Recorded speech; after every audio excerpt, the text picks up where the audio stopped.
I think I take very little for granted. And I mean, I think I take even less for granted than you might think. I told you that I don't take it for granted that you can all sit here peacefully, and that is how I look at the world. Is that if it isn't burning in rack and ruins, then I think it's a bloody miracle. And the fact that things have gone well for me, and that I'm still standing, which is also a miracle of sorts. I mean, there were probably 30 different scandalous episodes that anyone with any sense would have thought would finish me. And they've all backfired. And that's also...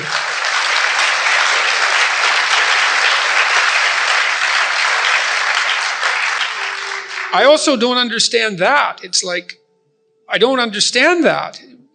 I get attacked in the New York Times, and my friends call me, who are New York Times readers, and they say, you've had it this time, because that was the New York Times, You're not going to recover from that. And I think, well, that's probably true. I mean, I was expecting it to happen all along, and then I wait, and then, everybody clamors at me, and then I don't respond too much to that, and it starts to die away, and then all the supporters come out. And then there's 100 people who clamor and 10,000 supporters. And, here's something I can tell you about my life that's really remarkable. So, if you just read the press, well, you'd have all sorts of ideas about me. I mean, that I'm a bigot in the broadest possible sense. And so that's, racist, sexist, homophobic, ethnocentric, white nationalist, alt-right, Islamophobic, Nazi, Hitler, homophobic. All of those things. And you'd think that there was just nothing but hatred, although I have been treated well by many journalists. But you could easily get that sense that, like, I live in a world where I'm surrounded by hatred. And that is absolutely not true. It's so not true that it's, there are lies, and then there are anti-truths. And an anti-truth is even worse than a lie. It's like the ultimate form of lie.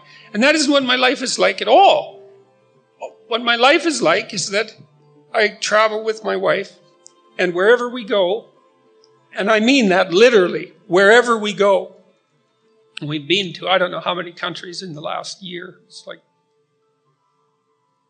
I don't know how many. 30, 40, many countries. If I go down the street, or if I'm in an airport, or if I'm in a cafe, or if I'm in a movie theater, or if I'm in a mechanic's shop, some person comes up to me every 10 minutes and says, I hope I'm not disturbing you. And they're very, very polite.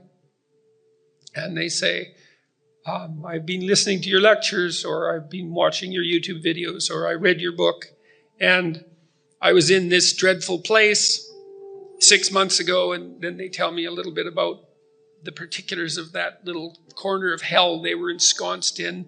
And then they say, well, I've been trying to develop a vision for my life, or I've been trying to take more responsibility, or I've been trying to be grateful for my job, mundane though it may be, or I've decided that I'm going to try to put my family together and make peace, and I've really been trying, and it's really working, and things are way better, and thank you.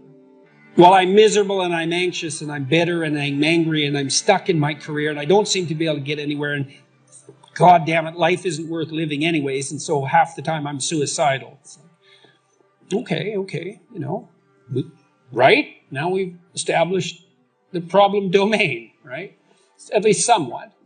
And then I would say, well, hypothetically, you'd rather that some of that wasn't the case, right? So because we want to establish a goal, what is it you want? More misery or less misery? And usually by the time people had come to therapy, unless they were mandated to do so, which never works, by the way, they wanted things to be better. That's why they were there. Now and then you get someone who was there just to, maybe please someone else, but I could usually get beyond that, because if they were willing to come there was at least a part of them that was hoping that there was such a thing as up. And then we'd just walk through their life. It's like, okay, well, let's do an assessment. Do you have any friends? How often do you see them? Well, I have 6 friends, but I only see them once every 6 months. One of them every 6 months. Well, that's pretty low on the friendship hierarchy. So I just file that away as a piece of evidence. Do you have an intimate relationship? Are you as educated as your intelligence would indicate might be useful? Do you have a job? Do you have a career? Or failing that, a job? Right? Because generally people need at least a job and perhaps hopefully a career. How do you regulate your drug and alcohol use? Because that's a major pitfall for people. How do you use your leisure time? How do you take care of yourself mentally and physically? Now, that's not everything about life, right? But if you don't have any of that, well, we have a place to start then, like maybe you should try to make one friend. And there are ways of doing that. So, for example, one of the things that my wife and I used to do when we moved to a new place, which we did fairly often, was we'd pick some local hangout place, restaurant, bar, something like that, and we just go there every week. And until we started to know at least the proprietors, we'd introduce ourselves and we'd make that a routine. And then, you can get to know people. And sometimes with my clients, I would have to, some of them were incredibly not socially skilled, like in ways you just have no idea. Well, maybe some of you do. How? Well, because I don't mean you specifically, although maybe I do, but you certainly may know people like this. I had one client who was literally so socially anxious he could not use a telephone. And so he was he was absolutely terrified of people. He'd been horribly bullied. He was 3/4 deaf. He had obsessive compulsive disorder. He had an intellectual impairment. I mean, this guy had a rough time, man. And he was so terrified he could hardly talk to men and women, man. They were so terrifying to him. He just didn't even know literally where to start. Well, sometimes when people are extremely impaired, they don't know anything basic. They have no friends. This is why. Well, they introduce themselves like this. What's your name? And then maybe you say it, but they're so preoccupied that they don't hear it, and then they shake hands. So let's shake hands. That's not good. That's not good. You don't remember the name. You're not making eye contact, so you can't see the person's emotional response, and then you're afraid, and that's why you're looking away. And then because you're afraid and you're looking away, you don't pick up the social cues about how to initiate conversation, even if you know how to do that. So then you're awkward, and because you're looking away, you don't listen, and then you can't enter into the flow of conversation. And so we'd practice shaking hands, maybe 20 times till the person could do it and was comfortable with it. And, that's how you start at the bottom of things. I mean, the guy had a lot of obstacles standing in his way. And so we had to find, a place to start. But we would set those 7 goals. It's like, well, maybe you could have a friend or 2, and maybe you could do something that would educate yourself to some degree, and maybe we can take some steps towards moving you towards a job.